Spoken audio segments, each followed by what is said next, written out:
Alibaba adalah salah satu platform e-commerce B2B terbesar di dunia untuk beli borongan karena harganya relatif murah. Makanya, nggak heran banyak pedagang di Indonesia yang ingin belanja ke Alibaba untuk dijual lagi. Buat teman-teman yang mau impor barang dari Alibaba untuk dijual lagi di Indonesia, video ini pas banget. Saya akan membahas sejumlah contoh produk impor yang banyak dicari orang dan bisa cuan kalau dijual ulang.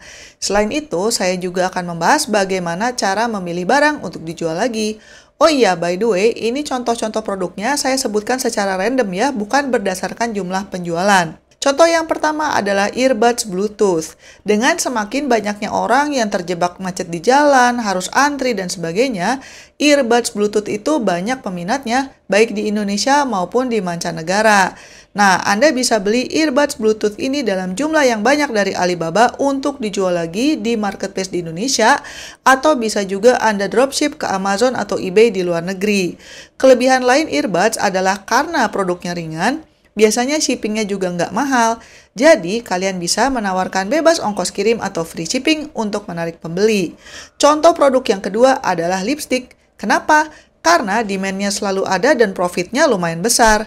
Makanya kalau kalian perhatikan banyak banget selebriti yang tahu-tahu jualan kosmetik mereka sendiri, ya karena memang untungnya bisa banyak banget. Kalau kita lihat-lihat harga lipstick dari brand yang menengah lah ya, itu harganya sekitar 35 ribuan.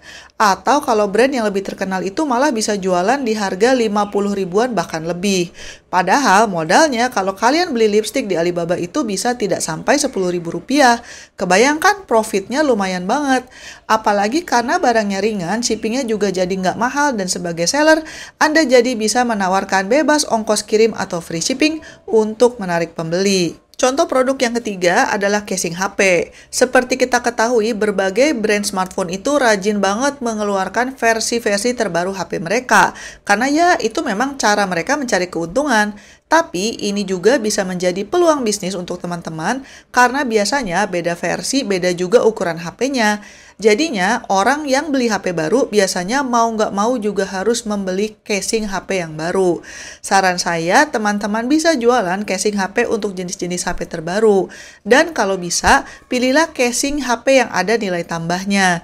Misalnya aja casing HP yang ada talinya, biar nggak gampang jatuh kalau orangnya pakai sambil jalan atau berdiri. Atau bisa juga jualan casing HP yang ada ring holdernya. Jadinya orang bisa nonton YouTube atau Netflix sambil makan dengan nyaman.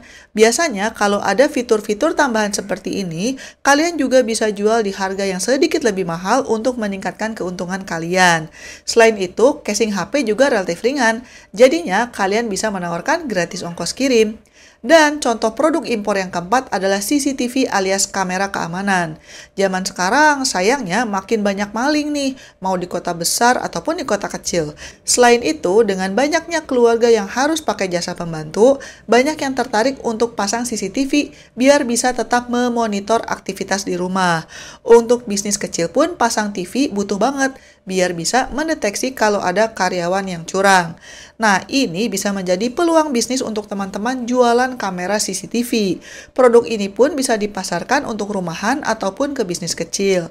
Untuk menarik pembeli, carilah model dengan fitur canggih seperti night vision atau yang tetap bisa merekam dengan baik di malam hari, motion detector atau kamera yang bisa nge-track kalau ada gerakan yang di luar kewajaran, ataupun CCTV yang memungkinkan audio 2 arah untuk komunikasi, ataupun CCTV yang tersembunyi, misalnya yang bisa disembunyikan di boneka atau dicolokan listrik. Produk yang kelima adalah drone.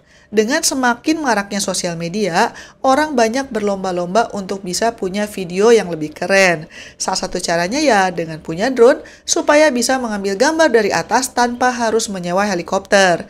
Nah, ini bisa menjadi peluang bisnis untuk teman-teman, baik di dalam negeri maupun dropship ke luar negeri. Dan di Alibaba, kalian bisa menemukan berbagai model drone dengan harga yang jauh lebih murah ketimbang beli yang branded. Carilah model dengan fitur canggih seperti kamera HD, baterai yang tahan lama, anti-shake, dan sebagainya. Cuma untuk pemasarannya memang harus lebih terarah sih. Targetkan kelompok tertentu seperti fotografer, videografer, influencer, dan sebagainya supaya kalian bisa menjual secara efektif. Contoh selanjutnya adalah fitness tracker alias alat pemantau kesehatan. Makin ke sini, makin banyak orang yang peduli dengan gaya hidup sehat. Makanya, peralatan kesehatan untuk mengukur tekanan darah, cek kadar gula darah, pemantau detak jantung, dan sebagainya makin banyak dicari orang. Nah, ini adalah niche yang bisa kalian coba karena saingannya belum terlalu banyak. Biar bisa laris, saya sarankan kalian pasang harga di bawah harga yang dijual di apotek atau rumah sakit. Dan ini bisa banget karena kalau beli borongan di Alibaba, harganya bisa lebih murah. Contoh yang ketujuh adalah smart home devices. Seiring dengan kemajuan teknologi, semakin banyak juga orang kaya yang mau membuat rumahnya lebih smart.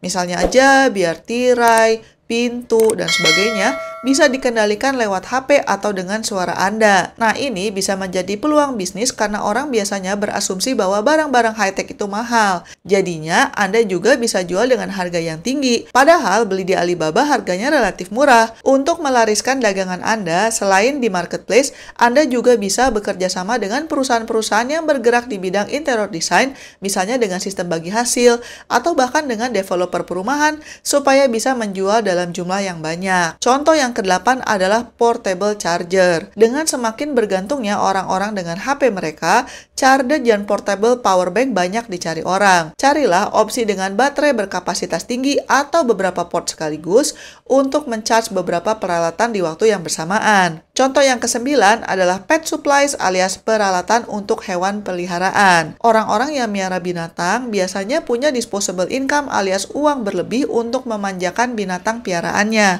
Apalagi tipe-tipe kucing atau anjing impor gitu. Nah, ini bisa menjadi peluang bisnis untuk teman-teman menyediakan berbagai perlengkapan hewan yang lebih murah daripada beli di toko retail.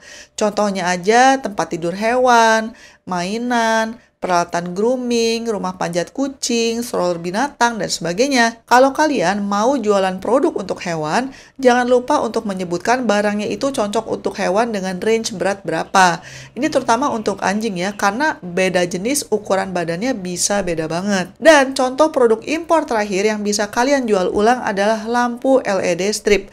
Kalau kalian perhatikan, hotel yang mewah, restoran yang mewah, ataupun rumah yang mahal itu biasanya lightingnya terlihat istimewa karena banyak pencahayaan yang tidak terduga. Bisa di bawah kursi, di sisi tangga, di dalam lemari baju, dan sebagainya. Ini bisa membuat rumah kelihatan mewah banget padahal cukup menggunakan LED strip light yang harganya di Alibaba tidak seberapa. Kalian bisa menjual dengan harga yang lebih tinggi lagi kalau mencari opsi lampu yang bisa dikendalikan dengan aplikasi atau yang bisa sinkron dengan musik. Sekarang, mari kita bahas apa sih ciri-ciri produk Alibaba yang biasanya cuan kalau dijual ulang. Faktor yang pertama adalah potensi keuntungan. Carilah produk yang bisa dijual mahal tapi biaya produksinya rendah. Jangan lupa juga untuk mempertimbangkan biaya pengiriman, biaya cukai, dan sebagainya supaya nggak rugi. Produk-produk seperti tekstil, tas, dan sepatu itu biaya masuknya lebih tinggi daripada produk yang lain karena pemerintah Indonesia ingin melindungi produk dalam negeri. Ini tentunya juga akan berpengaruh ke harga jual kalian. Faktor yang kedua adalah demand alias permintaan pasar. Produknya itu harus sesuatu yang banyak dicari orang. Dan kalau bisa, barangnya tidak seasonal alias dibutuhkan sepanjang tahun. Faktor yang ketiga adalah kemudahan saat pengiriman. Idealnya, kalian jual barang yang tidak gampang rusak di perjalanan. Dan kalau bisa, barangnya nggak terlalu berat. Jadinya, kalian bisa menawarkan fitur bebas ongkos kirim ke pembeli. Karena itu bisa menjadi competitive advantage kalian kalau jualan online. Buat teman-teman yang mau tahu gimana caranya belanja ke Alibaba, silakan klik link di pojok kanan atas atau di deskripsi, karena sudah pernah saya bahas di video terpisah. Sekian dulu episode kali ini dan selamat belajar ekspor impor. Bye-bye!